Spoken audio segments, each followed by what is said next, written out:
I remember when Johnny got dissed hard at the Oh airport. my god. At the airport? At the airport. Oh. Nigga was like, he was like, and the lady, and we were in Puerto Rico trying to come back. What? And How was you in Puerto Rico this nigga by himself? no, I was on a plane with this nigga was like, he was gagueando, and the agent was like, este está más pegado que un disco guayao. That nigga was mad embarrassed, and he thought, I was like, ugh. He was pissed. Your ass up. Tú vas a pagar por eso. Right. He was on a plane pissed. No, but yeah, we gotta figure it out. So what did it? Oh, these are the ones that it told me. So it was saying What? a couple topics. One topic was saying about. Oh no, this is. Well, let's start from scratch. Freestyle it. Like what's causing us to do this? What's causing us? What's to the motivation sit down? behind this? Why are we sitting here in a room in the middle of the night at 2 o'clock on the dot, right? Yeah. You know, we should have a nice little conversation about what's going on in each other's lives. You know what I'm saying? Now that we're getting older, I think that should be more of the motivation behind it. You know what I'm saying? So. Hey, don't be speaking like you're speaking like in a fucking in an auditorium. Hey, Like speaking you know what I'm like, saying? this nigga speaking like he's Infomercial. motivational. Get the We- fuck we- out of here. we- Mesothelioma. No, you about to get busy, baby. Hey, You know how what those I'm saying? niggas? You know how those niggas? I don't even want to say niggas too much, but you know how those people be like, you know they get into like a motive. Hey man, nigga, Yeah. be yourself, nigga. Fuck Yeah, you. we are. They started doing the twirling of the thumb. Yes, yeah. We out of our shells, so let's rock it out. You know what I'm saying? When I was a kid, Me, like you get hurt in a car accident. Call. K&R. No, it's true, it's true. I don't know, it's creeping. Well, that's creeping. It is what it is. You know, we are middle-aged men, you know, with good, successful careers. So let's just focus on that. I mean, but even the success, man, you know, it has ups and downs. So, you know. Yeah, we're gonna discuss all of that, ups and downs, how we got here. You know what I'm saying? How can are we go people- strive for more? How are people gonna receive us in Cleveland and around the way? You know, you're in Florida. Right. You know, how are people gonna take this sit down? Like this sit down is very important, at least to me. I mean, yeah. I mean, a lot of people have never seen us sit down in one spot. You know, unless they're like people from like our youth. You know what I'm saying? So. And I don't know if you guys talked about this with your clients. You know, my clients are eager for this actually. Oh, so you've been chatting, huh? I have. Yeah. Why? Because Cleveland's small. It's not Yeah. like Florida. Cleveland, you do one move, whether you're right, whether you do a good move or you do a bad move, people are gonna know. So Yeah. they're like, yo, I just saw a photo of you and your brothers in a pizza shop. What's going Yeah. on? Mm-hmm. Right. So I got blasted like, yo, what's going on? Like, what? Right. So it kind of like takes me out of my bubble. All right, I gotta talk about my family with niggas with people that, you know. So it's like, now we Now we in it. Now Yeah, we now in we it. in You know it. what I'm saying? So this is a good thing, a positive thing. You know what I'm saying? What got us disconnected? What is gonna have us connected? Yeah. And what can we do for, you know, looking forward? I think that should be more of the topic. You know what I'm saying? Mhm. Going through our tribulations. You know what I'm saying? Your family, my family. You know what I'm saying? So The family. you know, the family, correct? Yeah.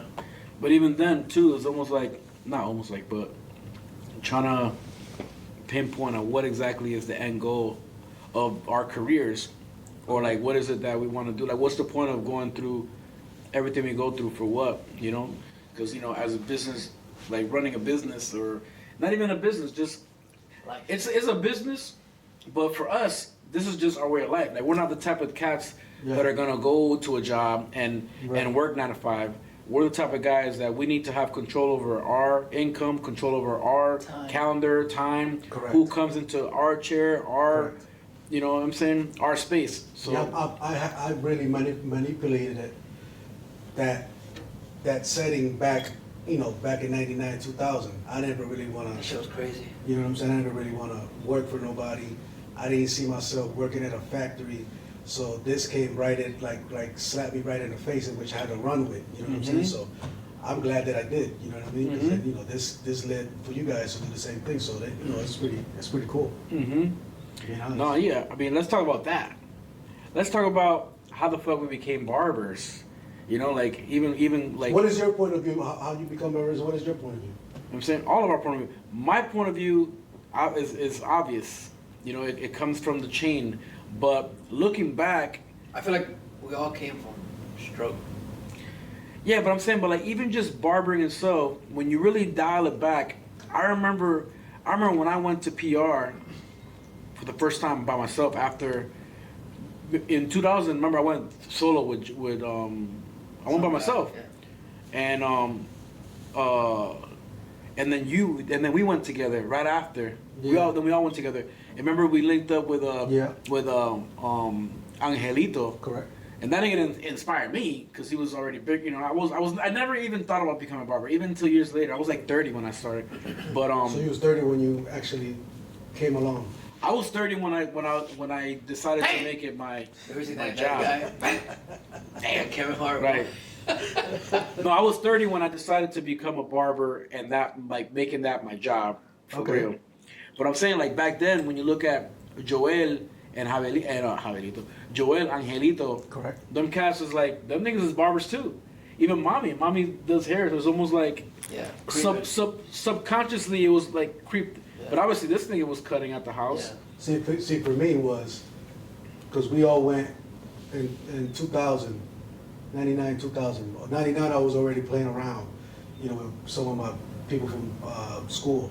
But in 2000, we actually went.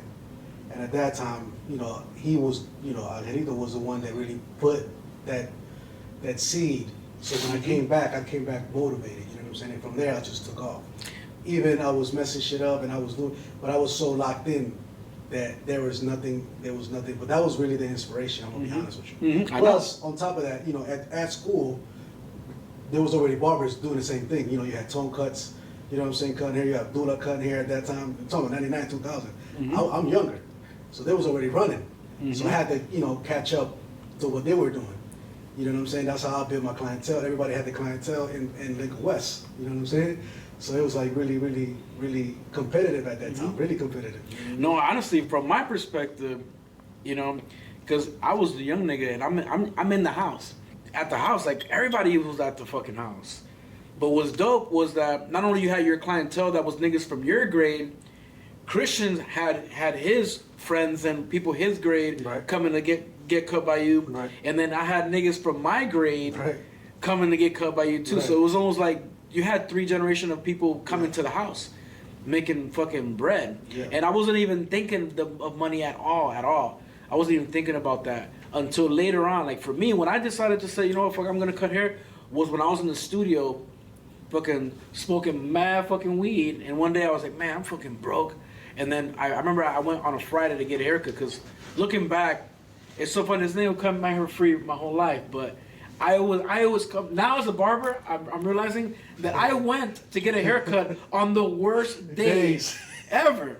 Like how? And I still Right, and he put me in. So how the fuck? How? For me, I'm so fucking oblivious to how. ¿Cómo se dice? Como que spoiled brat that I walk into the barbershop on a Friday like, nigga, you're not gonna cut me up today? Yeah. On a Friday, peak hours. You know, 12 o'clock. this nigga fit me in, but on one of those days I was sitting there for a minute and I was just looking. I was looking how many barbers are there, and I just started doing all the math. Like I was seeing numbers. I was seeing how many barbers. I was seeing how many clients. This ain't cotton pockets, man, out here. I was, yeah. So it's going piggybacking. I don't want you to want to say piggybacking what you're saying. So at that time you was interested, or you was more motivated for the money that was coming in? It wasn't more about the money. Well, the I was looking at it. I just started looking at it from a business mentality. So it wasn't about money. I was just looking at it like not just a nigga cutting hair and, you know, not just the transactional side of thing, but just looking at the entire like business model of it. Okay. You know what I'm saying? So like I wasn't motivated to become a barber because it was about money, but obviously we all become barbers because of money. But like for me, I was just more intrigued at like just seeing the model, the business model, understanding it. You know what I'm saying?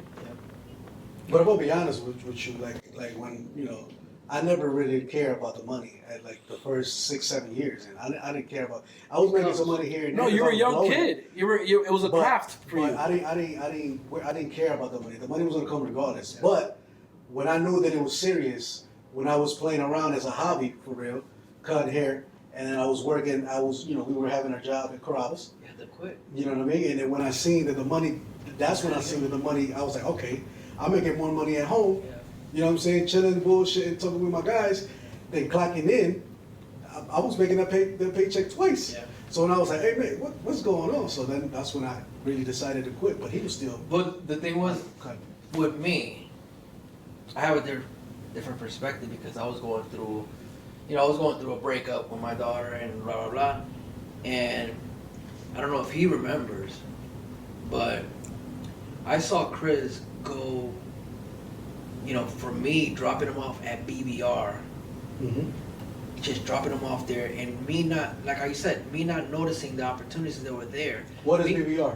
BBR is just like a school for like, not a school, it's like a program It's a program, correct? for, I don't know if it's about inmates or if it's about people with second chances. People for second chances, correct? Yeah, so So something a like lot that, of people- and they give you like a grant for you to fix your life, Correct, to give you a grant for school. correct. So I was dropping them off. This is which shocked me, that kind of like flipped my mind years later. Not then. I dropped you off over there on East 9th Mm-hmm. in the alley, Mhm. right? This is me thinking about it. Fast forward, because when I got into barbering, I was talking to Chris. I cut his hair on 73rd and on 85th in Lorraine. That was my first haircut. It was him. I cut his hair. And me and him had like, not like a bet, but like a thing. Like, nigga, I could cut fucking hair. Right. And then I was like, nigga, I can cut your fucking hair right now. That ain't nothing but fading and lining, nigga. So I picked up, even though I didn't do a bad job, but I did an okay job because I understand the fading and the lining aspect of it. But it was still hard because it's something brand new. Right then and there, I didn't give a fuck about cutting hair. I didn't give a fuck about money. I didn't give a fuck about none of that shit. I didn't care about nothing. I just saw that it was art. And I said, I'm about to do that because that's just fucking easy. Mm-hmm. But when at that time, this thing had hair that wouldn't even let itself get cut. Right. Nigga, I was like, Chris, what the fuck? It's not going nowhere. This thing has racing. stiff hair. He Yeah, has it was like thick. It was thick. hair, and I cut his hair multiple times, but at that time I was like, nigga, I ain't about to do this shit, bro. It's just. But moving forward, when I dropped him off at BBR, Yeah. moving forward, when I got into school, I was like, bro, you know how long ago I could have gotten my license if I would have just went inside with him? Yeah. It was like 5 years ahead of time. No, but I wasn't on it. And I always tell people, You're meant to do it when it's meant to do it. People tell me like, nigga, why don't you? When I was working at his shop, nigga, why don't you do your shop? What do you? I don't give a fuck about none of this shit. And he told me, he's like, nigga, you gotta be behind the chair. You gotta worry. You gotta do the thing. I just don't. See, the thing is with you gotta plan, you gotta create a blueprint at the beginning. You know Yeah, what I mean? I the didn't thing really with care Chris, that much. his perspective into barbering, like from the way I look at it, is obviously you're not gonna like focus on the money up front because you were young, you were doing it because you enjoyed doing it, you were amongst people that needed it, and you kind of like grew into it within that culture of the high school. Because high school is all about like if you didn't have a fresh haircut you ain't going and nowhere. fresh kicks and fresh Everything, everything mattered. You know? From your shoes to your fit to your haircut. You know what I'm saying? From everything. You know. Like everyone right had now, a corner. kids go to school in pajamas. Yeah. For That's me, crazy. when I was in Slides, high school, I remember that shit was like mad pressure. Like every week, you gotta be fucking fresh. Fresh to death. Luckily for me, this thing is cutting me up every Sunday. Like I there was didn't not get that one many day haircuts. that I Yeah, was you not. did. I got haircuts, but not like pressure you. No, but you still got cut. I didn't pressure him. No, but I'm saying I didn't really. That's when your because I hair had a lot of receded. hair, so I just didn't. At that time, I wasn't pressuring him. At the time, he was pressuring me I was pressuring to both cut of y'all. to cut my shit. Yeah. And I was like, nigga, I'm tired. I said, no, we gotta. Every Sunday I was getting my cuts. No, I didn't really care. But- that much. I cared, but not as much as like. But I was gonna say that this whole shit. Okay, I know we're talking about barbering. What we do and who we are and everything that we're a part of is way more. We just happen to all be barbers right now. Correct. But the storyline is not about barbering. The storyline is about what led us there, which at the end of the day still connects us to family like Angelito, Joel, Mommy, You know what I'm saying? So it's kind of dope. But like you said, like you felt that you should have probably done it sooner, but no, like our timeline was meant to be, because I didn't care about becoming a barber at all. Like, but the thing is that I still knew how to do certain things from watching him. I remember I would be there, so I watched him do a taper like fucking all day. So I it's almost like when you watch mommy cook. Like you know what it is. What is going on? Yeah. Like, but you don't know until you try it. But you know you have the foundation. Correct. But I remember that he gave me a blade. He gave me a razor blade that I had for years, and I learned how to line myself up. So for me, I don't know. I was lining myself up for a long time before I started to cut niggas up. But my first nigga that I cut up. Who was your first person you cut? The first thing I cut up was my Miguel. And I cut him up one time, and then when I went on the cruise ships, I cut up because I needed something. So I remember, I think you might have gave me a pair of fucking Masters. Yeah. And I went on the cruise ship, and I had Masters. I had the Andes T-liners, and when I was on the cruise ship, I cut up this one dude, this b-boy. Shout out, yeah, on the cruise ship. I cut him up. I did a taper. I have a picture of my first like good taper. But who was your first person you cut? Oh, nigga, what the fuck? That's funny. I hate that. And then the second one, I think. Who's the first thing you cut up? Who the first person I cut? Johnny Cintro. Man, no, it wasn't him. It was one of my old friends that died. Who? Chino? Chino, yeah. Oh, was it You know Chino? what I mean? Ivan's brother. Mm-hmm. Yeah, I used to cut him faithfully. R.I.P. I used to cut him, his brother, his cousin, all of them. I used to go walk from 73rd to West 44th just to cut their hair. You know what I'm saying? I used to fuck shit up. You know what I'm saying? But I was doing that every week. I remember you used to line me up with the big razor in the back, and we'll leave like marks back there. Like, I'm gonna be honest with you, I didn't pick up clippers until I really mastered the actual big razor. Yeah, because you big razor. I was doing that for a long time. I used to go to people's houses, and they'll give me a cup. I put soap in that motherfucker, and then I grabbed the big and I lined them up. Damn. That's all I did for like 2 summers. Shit. That's some jailhouse shit right there. Line niggas up with a big razor. That shit ain't no joke. Yes, with the big. Sometimes you gotta go to that. You know, I did that one time. I had to go and be like, yo, do I have what it takes to go and on a lower level start fresh? I did that one time. Right. I was like, but once you have these skills, everything type. is like. But I was never really interested in barbering. I'm gonna tell you the truth. I fell into it because I wasn't even chasing money. I was just chasing like something to do. No, it's just like everything else that I do in my life. It's just something that pops up, and then you stick with it, see how it goes, and then you ride with it. That's how I feel like I do most of my shit. I'm just picking it up. But luckily, you know, I ain't gonna lie to you. I've been trying to get out of barbering for a long time. Jesus. You do? No. He said Jesus? Yeah. Bro, because I'm not trying to get out of it. It's just I'm trying to figure out if this is what is my purpose or if it's not. And sometimes I'll be like, man, what is, it's just like they say online, like barber is like a stepping stone to something greater. Yeah. Or so you can use it to your advantage. You know, because you went to SMP.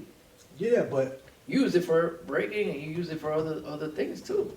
But for me, I structure, for real, I structure my life around barbering. Yeah, you know what I'm saying? Because I gave it so much time that everything that I do outside of it, my reference is barbering. How I got my clientele, my shop, all that. So everything outside of that, that's how I really structure the pyramid. The way I look at life. You know what I'm saying? Is barbering through my everything lens. else.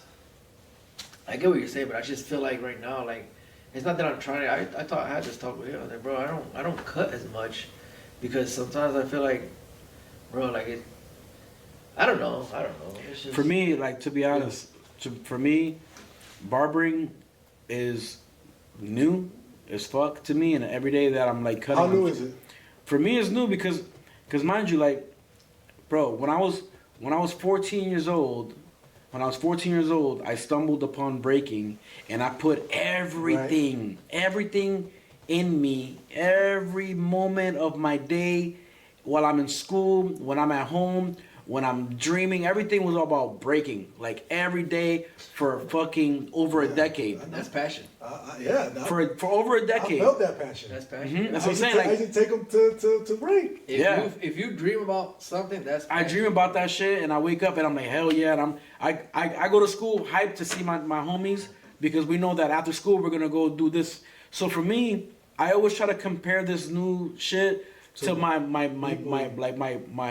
breaking past, but sometimes I be having mental battles because I'm fighting between like, damn, did I really give up on breaking to become a barber? So it's almost like I'm competing, but then I'm like, no, I do both. Like right now, just because I'm not training every day for a battle or I'm not traveling for an event doesn't mean that I don't break. Yeah. Like right now, if I really want to, I open shit up and I can get down whenever the fuck I want. But I do miss being like that nigga. I miss being fucking straight up Busy Brooks. Right. You know, and clients when I'm talking to them, I'm always talking to them in past tense. Yeah. So sometimes that shit kind of hurts my feelings, but I'm like, man, I'm talking about this old dude. I'm talking about this nigga that I used to be. And so barbering sometimes makes me feel like that, like I'm doing, like it's almost like my retirement plan. But no, as of right now, I'm on a calorie deficit because I'm trying to get down. I'm trying to slim down. I really want to get active and be able to do both for real. Yeah. You know, because that's really me, bro. That's why I'm just like for you. You've been a barber this whole time. You never. Not that you didn't do other things, you did. You at one point you were getting down with me, and before you used to play basketball, and you know you were real big into rap and hip hop and shit. You had all the rappers all over your wall. You know what I'm saying? So, but like, to give up something to start something brand new, that shit is kind of like it's dope, but that is also like it's like a mental battle. No, I understand where you're coming from as far as mental battle, you know, what you used to do or not doing. But for me right now, at this point of my life, it's like I'm starting all over. Remember, I'm in a whole new city. You know what I'm saying? You know, it's fun and dandy when you think about it. But when you go to a new city, you gotta start from the bottom. Yeah. You know what I mean? So that's why, to me, it sticks even harder now. I can't see it letting it go just because I gotta bring back what I used to do. You know what I'm saying? So I tell people about it, they really don't really care. And it's But not for me, 1999 no more. right? Me mentally, it's like I'm every morning. I'm like, it's like every place. You know what I'm saying? I gotta get back to I gotta get to shop. I gotta get busy. You know that promotion. You know what I'm saying? That really plays in my mind. You know what I mean? And I can't that wheel. I can't get it off. I can't get off that wheel. You know what I'm saying? Damn, that's gotta be exhausting. That's Yeah, so it is. man. Think about it. In a whole new city. It's cool for you guys. You guys are here. You got your guys. No, go but to a whole new city and start that over. I don't move to like a completely different state, Right. but I've definitely moved. Like every time that I move to a different shop and starting from scratch, like right now I came over here. Right. I'm hoping for dear God, but it's different. Being in a different state, you can't have your regular cats come through here and there. But like starting brand new, like it's like, you know, you have to. Some people don't have that ability mentally to prepare to start something from scratch and make it happen. From branding yourself, positioning yourself, learning about the market, learning about where you are. And because right now I came in this area, I never chilled in this area at all. So I came over here, I drive around to see what's around here. I go and meet different people. Like starting from the bottom it's not easy. Not everybody can do that, especially by choice. So you're saying that you did it and you did it. Right. What I'm saying is that I have clients that I be like, yo, let's do something. Like, no, nigga, I'm scared because I might lose money. I don't think like that. That's secondary. That's secondary. That's not even my thought. Like you posted something today that I was like, I gave you a shout out for that because he was like, you know, my mama ain't raised no bitch. Like she raised a hustler. Yeah. I thought that was like, I'm losing money coming over here, and I'll take the risk. That's the thing. It's risk versus comfort. Yeah. Sometimes you got to put yourself in a hard spot on purpose. Yeah. This is one thing that I read somewhere a minute ago. It says, "Live like most won't, so later you can live like most can't." Yes.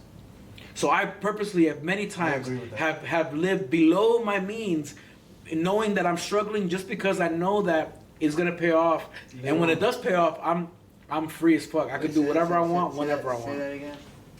live like most won't, so later you can live like most can't. Ooh, that's a clickbait right there. Yeah. You know what I'm saying? Yeah. Risk over reward. Yeah. I can't sit around and think about all the possible. We were just talking about the other day, like, yo, we should get a fucking tow truck and do some Correct. shit. Correct. We should, you know what I'm saying? Like, there's so much stuff out there, bro. And yesterday I watched a movie. Not even I watched the intervention actually of a lady that she's sitting at her home with her kids, and at that age when they're like 60 and 70, there's no room to start over. Right now, we have all the possibilities to do everything that we want to do and more because we have our youth. We have our ability to walk faster and move fast and do all this stuff that, bro. And we're motivated, bro. Yeah, I'm motivated. So We're motivated. We're relatable. We're not sheep. We're not sheeple. Yeah. You know, I honestly look. Right now, we got to speak to up and coming barbers, up and coming business entrepreneurs, people that artists. At the end of the day, we're artists who found ways to monetize what we do for fun and make money out of it and survive, live life. If you out there and you have a skill and you either know how to get down, you know how, or you're the type of person who can learn fast, bro, just fucking, spend some time. not even study spend up. money, bro. Spend money and spend your that risk. Right. Like this dude just left Ohio, and I did that one time, and I told my wife, I'm not doing it again until I want to do it. But like you just left Ohio and you started fresh. I went to his spot. That's hard to do, because first of all, he might not even know where it's popping or not. No, they're not. He might not even know if that avenue is like let's say that where he set up is like the worst. It's like Lindale, somewhere in Lindale, or somewhere where it's like a super, shitty little town. Yeah, it's like a crazy little town that he might not even know. That's my biggest fear, that I open up a spot where it's like dead. But that's the thing, though. Even then, like, that's the thing, though, too. That, bro, the way that I look at It's it, marketing. right? But the way that I look at it is, and when it comes to barbering itself, we spend a lot of time barbering. But anyways, when it comes to barbering, I feel my philosophy is that every neighborhood deserves a barbershop. A barbershop is almost like A Chinese spot. yeah, no, a barbershop is as convenient as Don't get offended, guys. To me, I feel that a barbershop is as convenient as a laundry. Correct. Like a laundromat. Like every neighborhood needs a liquor store. barbershop, a laundromat, a convenience store, You feel grocery like that store. too? Yeah, I feel like that's it. In every inner city, that's usually what you see. A liquor store, Chinese spot, Let's barbershop, dumb it down. church. So you feel okay you're right here, 800 feet from here, you actually have another barbershop? No, that's what I'm saying. Right It's now, gonna happen. no, It's gonna happen. it will happen because it's like the market's oversaturating with barbers. Like right now with social media, people want to be barbers because they're Now. seeing what it is. Pause, Now, pause, now. pause, pause.